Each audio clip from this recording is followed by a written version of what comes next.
Hello student,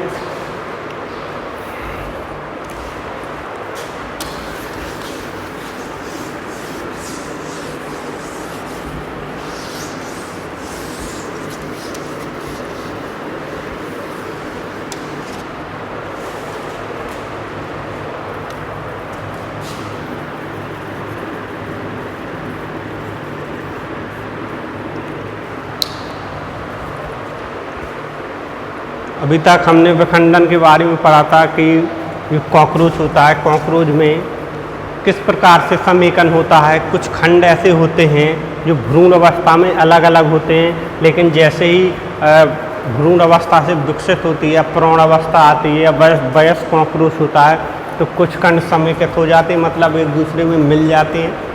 ठीक, अब विखंडन के बाद आपका नेक्स्ट टॉपिक आता है कंकाल।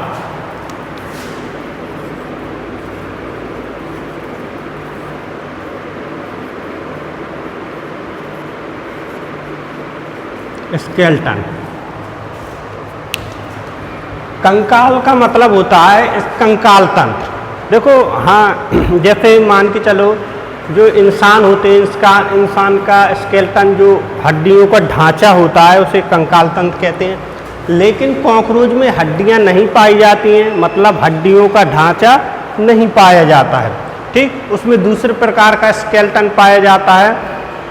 उसमें क्या होता है, क्यूटिकल की एक कठोर परत होती है। ठीक, जैसे आपने प्लास्टिक देखा होगा, बिल्कुल प्लास्टिक की जैसे, उन्हीं परतों से कॉकरोच का स्केलेटन तैयार होता है।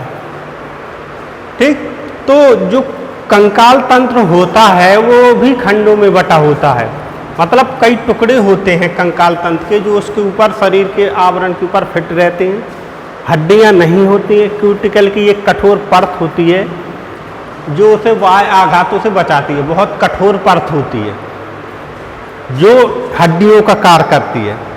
ठीक है, तो पहली हेडिंग है इसमें वाह कंकाल। पहली हेडिंग डालना है इसमें वाह कंकाल। उसका वाह कंकाल, देखो उसका शरीर हमने बताया था 3 भागों में बटा होता है, आगे का, मध्य का और सबसे पीछे का। तो इसी भागों में ये स्केलेटन पाए जाते हैं। तो इसमें लिखना है, यह शरीर पर मोटी, यह शरीर पर मोटी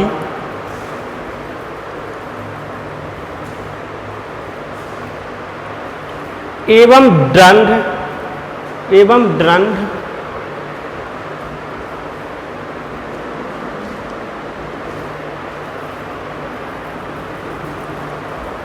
काइटिन युक्त क्यूटिकल का आवरण होता है।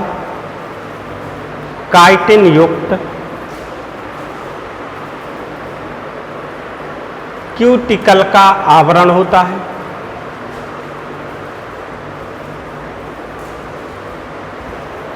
जो शरीर को दृढ़ता एवं सुरक्षा देता है। जो शरीर को दृढ़ता एवं सुरक्षा देता है,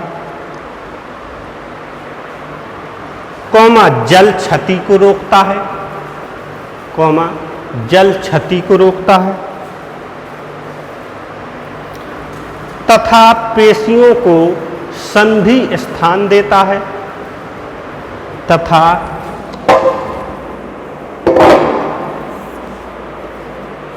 तथा पेशियों को संधि स्थान देता है।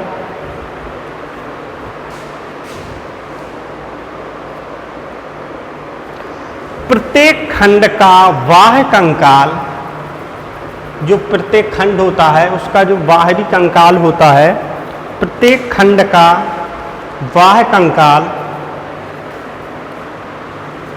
4 पृथक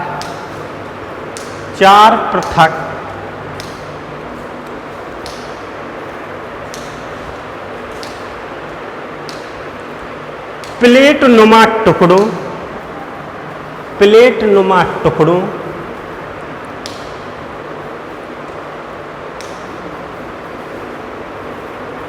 या स्क्लेराइड जो प्लेट नुमा टुकड़े होते हैं, इसका जो बाह्य कंगाल होता है 4 प्लेट जैसे टुकड़ों का बना होता है, जिसे स्क्लेरिडाइट कहते हैं।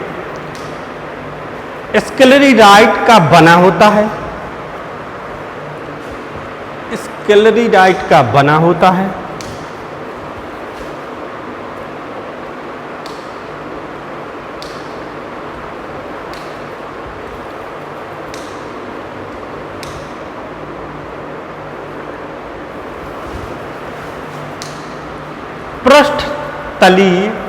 पृष्ठतली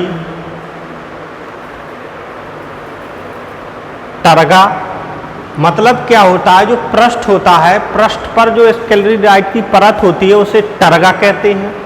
तो लिखना है पृष्ठतली टर्गा कोमा अधरतली स्टर्ना, जो अधर तल पर प्लेट होती है उसे स्टर्ना कहते हैं। तथा पार्श्वों में एक एक, तथा पार्श्वों में एक एक महीन फ्यूलुरा होता है।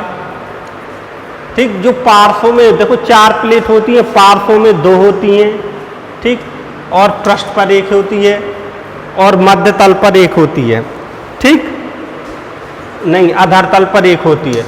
तो जो लास्ट की 2 प्लेट्स होती हैं पार्श्वों में, वो 2 प्लेट होती हैं जिसे फ्यूलुरा कहते हैं। ठीक, तो ये तो वाह्य कंकाल हो गया। नेक्स्ट हेडिंग है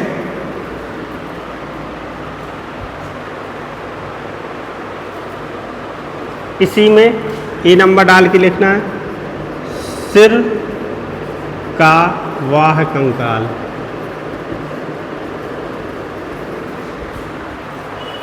ठीक, सिर का वाह्य कंकाल मतलब सिर में जो वाह्य कंकाल होता है, इसके हेड में कौन कौन से वाह्य कंकाल होते हैं, क्योंकि काइटिन युक्त जो क्यूटिकल की प्लेट्स होती हैं वो इसके चारों शरीर में चारों तरफ फैली रहती, सिर में होती हैं। कुछ प्लेटों का समेकन हो जाता है, मिल जाती हैं जब वो बड़ा होता है, ठीक, भ्रूण अवस्था में अलग अलग होती हैं। ठीक, तो हड्डियों का कार्य ही करता है, इसके जो काइटिन युक्त होती हैं जो प्लेटें, ये हड्डियों का ही कार्य करती हैं, शरीर का ढांचा तैयार करती हैं उसकी। कभी आपको कॉकरोच दिखे फिर उसको पकड़ के देखना, बिल्कुल इतना कठोर आवरण रहता है हड्डियों जैसा, इसलिए ये मिट्टी में दब भी जाता है फिर भी जीवित बना रहता है। अगर इसको मिट्टी में गाप दो तो फिर भी ये जीवित बना रहता है और मिट्टी को खाकर जिंदा रह सकता है। तो इसके सर के वाह्य कंकाल में कौन कौन सी हड्डियां होती हैं, इसमें लिखो, सिर की सब स्क्लेरिडाइट, सिर की सब स्क्लेरिडाइट समेकित होकर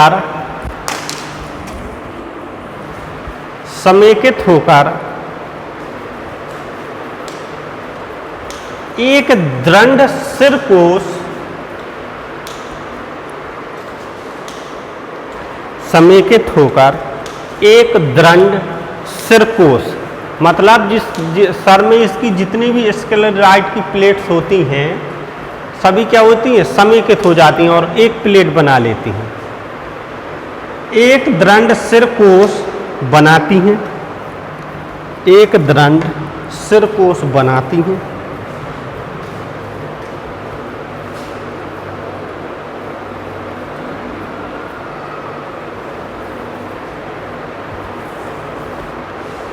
कोष पर स्क्लेरिडाइट की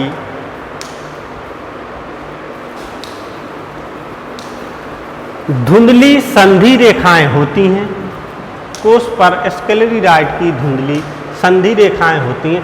संधि रेखाएं क्या कहलाती हैं, जब एक प्लेट दूसरे से मिलती है उनका समीकरण होता है तो धुंधली लाइन बन जाती है उसमें, जैसे किसी चीज़ को हम जोड़ते हैं तो उसके बीच में एक चिन्ह बन जाता है कि इधर से ये चीज़ जुड़ी हुई है। तो जब 2 प्लेटें जुड़ती हैं, समेकन होता है उनका, तो धुंधली रेखाएं बन जाती हैं।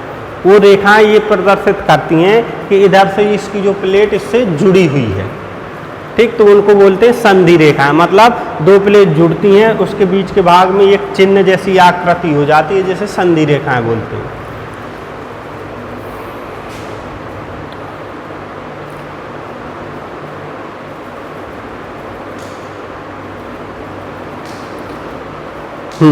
आगे लिखो, आक्सीपट नामक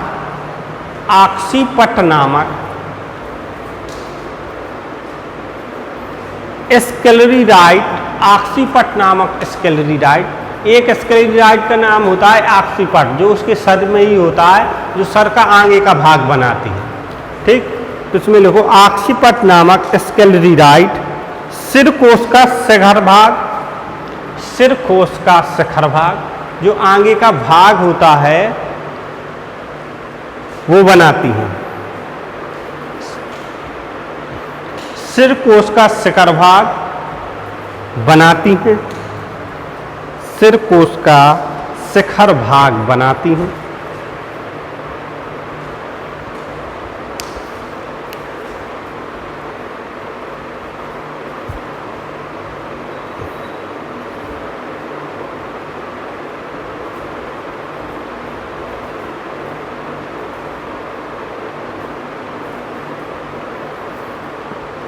हाँ, अल्पवयस्क कॉकरोच, अल्पवयस्क कॉकरोच, देखो अल्पवयस्क कॉकरोच जो अभी पूर्णतः वयस्क नहीं होता है उसे निम्फ कहते हैं।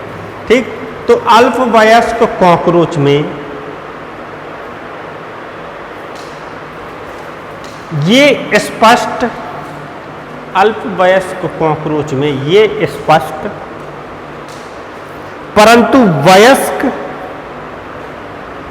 परंतु वयस्क में अस्पष्ट, परंतु वयस्क में अस्पष्ट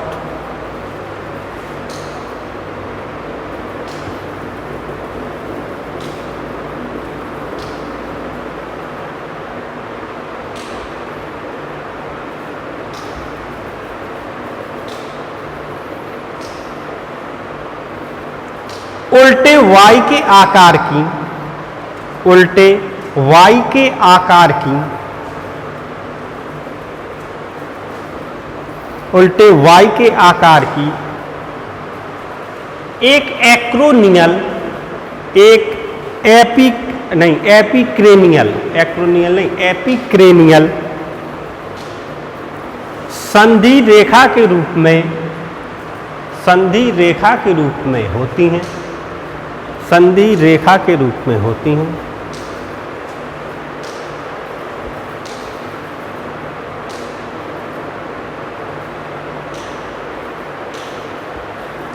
ठीक, अब ग्रीवा का वाह कंकाल लिखना है बी नंबर डाल के, ग्रीवा का वाह कंकाल जो उसकी गर्दन होती है चारों तरफ मुड़ती है, उसमें कौन कौन सी कंकाल पेशियां पाई जाती हैं।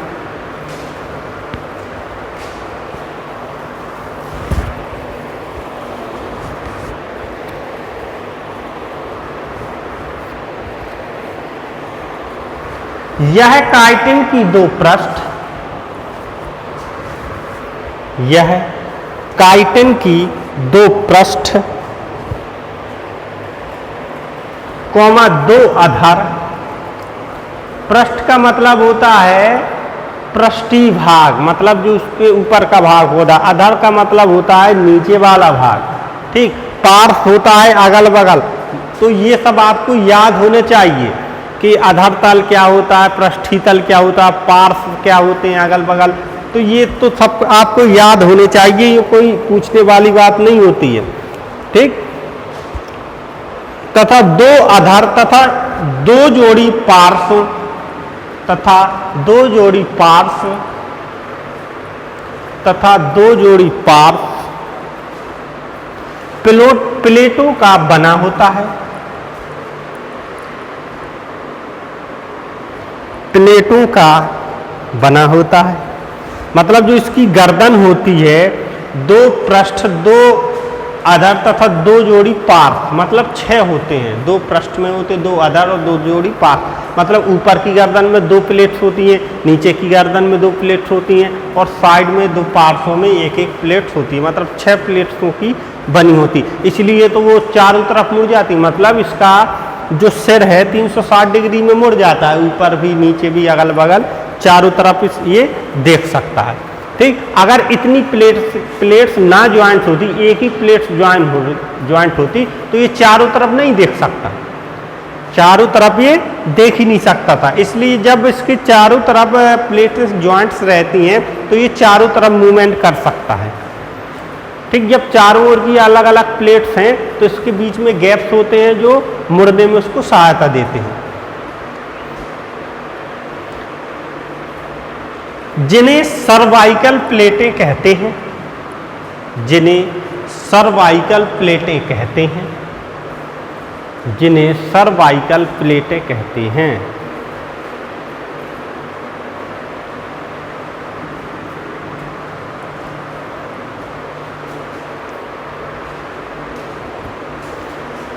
ठीक, सिर की पड़ली, गर्दन की, ग्रीवा की पड़ली, अब वक्ष और उदर का कंकाल रह गया। तो सी में डालेंगे वक्ष एवं उदर का वाह कंकाल,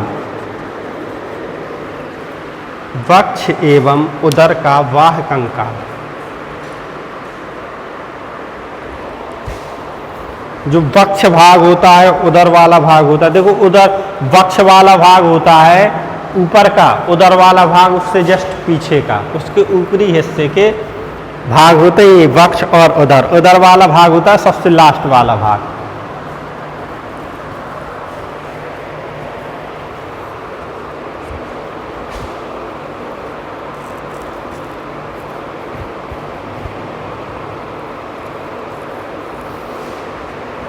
इन भागों में खंडों की स्केलरी राइट, इन भागों के खंडों की स्केलरी राइट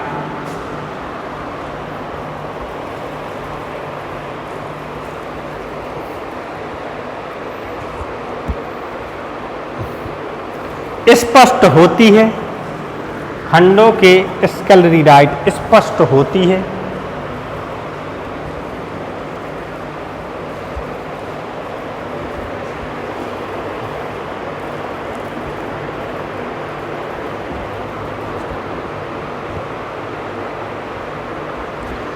वक्ष भाग के खंडों की, वक्ष भाग के खंडों की,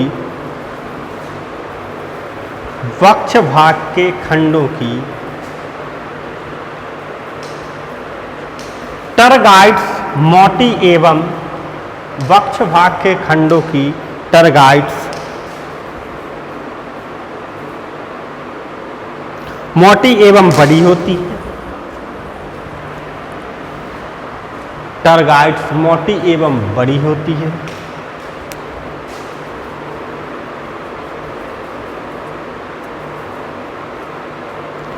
इन्हें नोटा कहते हैं, इन्हें नोटा कहते हैं, इन्हें नोटा कहते हैं।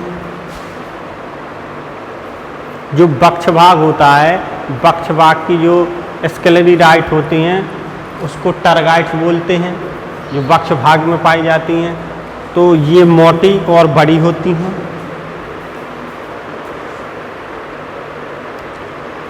उदर खंडों की स्केलरी राइट, उदर खंडों की स्केलरी राइट पतली होती है। जो उदर में स्केलरी राइट पाई जाती है वो पतली होती है, वक्ष भाग की मोटी होती है। उदर खंडों की स्केलरी राइट पतली होती है।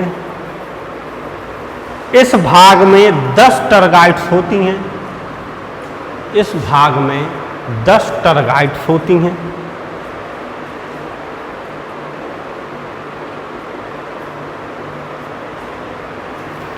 नर एवं मादा दोनों में, नर एवं मादा दोनों में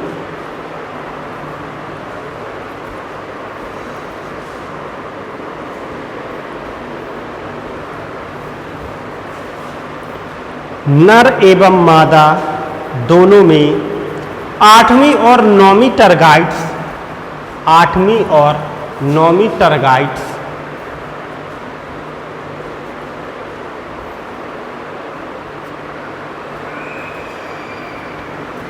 8वीं और 9वीं टरगाइट्स अधिकांश 7वीं से ढकी होती है, अधिकांश 7वीं से ढकी होती।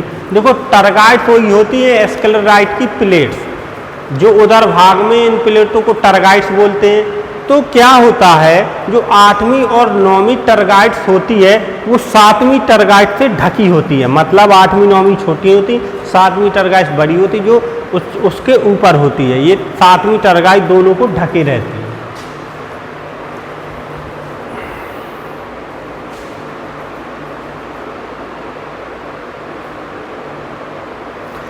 दसवीं टरगाइट्स दोनों में, 10वीं टरगाइट्स नर व मादा दोनों में, ऐसा लिख लेना, 10वीं टरगाइट नर व मादा दोनों में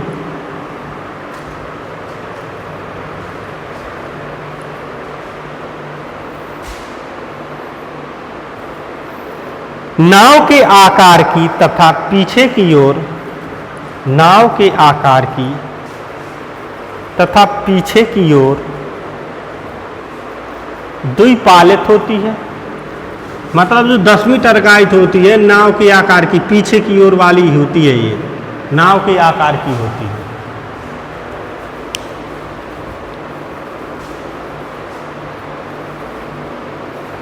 पीछे की ओर द्विपालित होती है।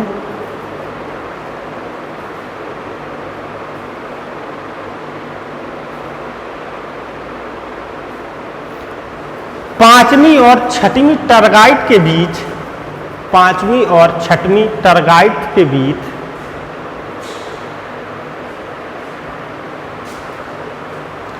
एक जोड़ी गंध ग्रंथियां होती हैं। 5वीं और 6वीं टरगाइट के बीच एक जोड़ी गंध ग्रंथियां होती हैं।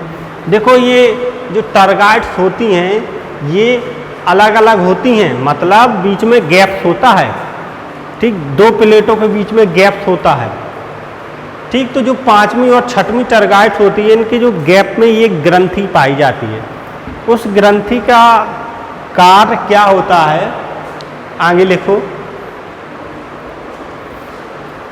इनसे स्रावित पदार्थ शत्रुओं को भगाने में सहायक होता है। मतलब एक गंध जैसा पदार्थ छोड़ता है जिससे शत्रु भागते हैं, जैसे छिपकलियाँ वगैरह हुई जो इसको खा लेती हैं, और भी बहुत सारे पक्षी हुई जो खा लेते हैं, ठीक। तो जो ग्रंथियाँ होती हैं उससे एक पदार्थ स्रावित होता है जो जंतु उसको दुश्मनों को भगाने के लिए यूज होता है। कुछ वैज्ञानिकों के अनुसार ये केवल नर में होती हैं। कुछ वैज्ञानिकों के अनुसार ये केवल नर में होती हैं। कुछ वैज्ञानिकों के अनुसार ये केवल नर में होती हैं।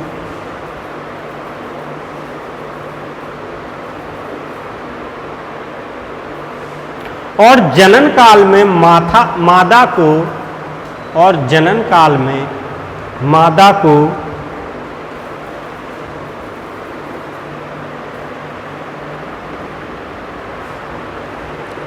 मैथुन के लिए उत्तेजित करने वाले एक गंध पदार्थ का श्रावण करती हैं। एक गंध पदार्थ का श्रावण करती हैं।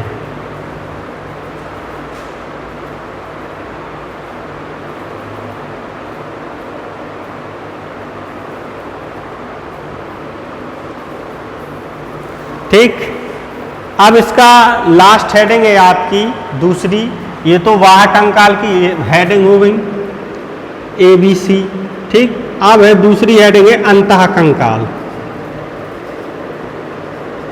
जो इसके अंदर का स्ट्रक्चर को तैयार करता है, ठीक। इसमें ज़्यादा कुछ है नहीं, जो इसके अंदर का अंतः कंकाल होता है वो आंतरिक भागों का स्ट्रक्चर तैयार करता है, ठीक। तो इसमें लिखना है अंतः कंकाल में कई स्थानों पर वाह कंकाल, कई स्थानों पर वाह कंकाल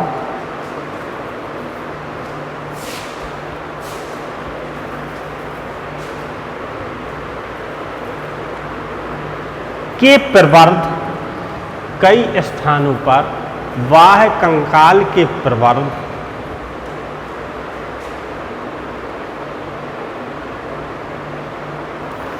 शरीर के भीतर धंसकर जो बाह्य स्ट्रक्चर होते हैं, बाहरी स्टेरॉइड्स होती हैं, वो कई स्थानों पर धंसकर, मतलब नीचे इसके शरीर के अंदर धंसकर, जो प्लेट्स होती हैं इसके शरीर के अंदर धंसकर इसके अंदर के स्ट्रक्चर बनाती हैं। एक प्लेट होती है जो ऊपर भी होती है, कुछ इसके शरीर के नीचे धसी होती है, जिससे उनके अंदर का स्ट्रक्चर बनता है। धंसकर अंतः कंकाल बनाते हैं, धंसकर अंतः कंकाल बनाते हैं। इन्हें एपोडीम्स कहते हैं, इन्हें एपोडीम्स कहते हैं, इन्हें एपोडीम्स कहते हैं।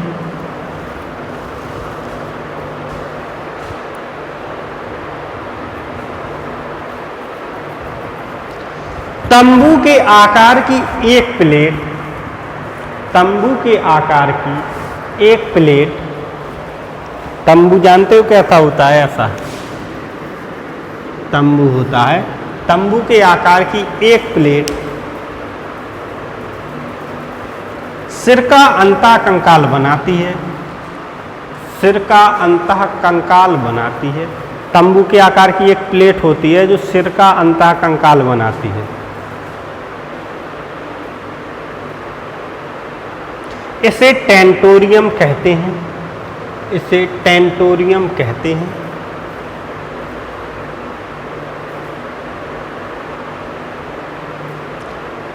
इसके प्रमुख भाग या काय में, इसके प्रमुख भाग या काय में एक छिद्र होता है।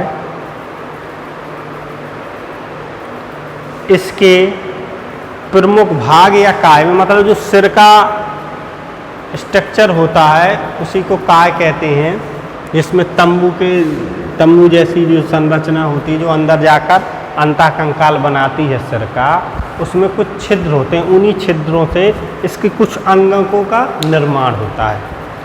ठीक,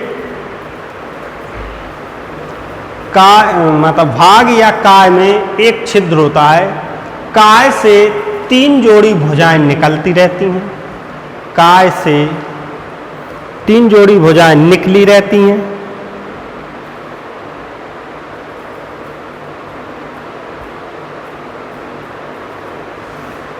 अग्र कौमा पृष्ठ, अग्र कौमा पृष्ठ कौमा पश्च भुजाएं, अग्र कौमा पृष्ठ कौमा पश्च भुजाएं, मतलब जो छिद्र होता है इसके सर में उससे 3 प्रकार की भुजाएं निकलती हैं, आगे की भुजा, पृष्ठ की भुजा और पश्च की भुजा। ठीक, तो ये तो हो गया आपका कंकाल और स्केलेटन। ठीक, अब इसकी भुजा उपांग, इसमें कौन कौन से उपांग होते हैं जो चलने में सहायक होते हैं।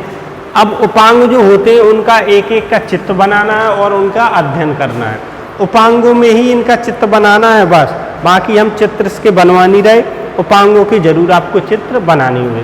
तो उसके लिए हम कल का वीडियो डालेंगे तो उसमें बताएंगे कि इसके उपांग कौन कौन से होते हैं, मतलब चलने के लिए कौन हाथ पैर कितने पैर होते हैं, सभी का चित्र भी बनाना है। ठीक।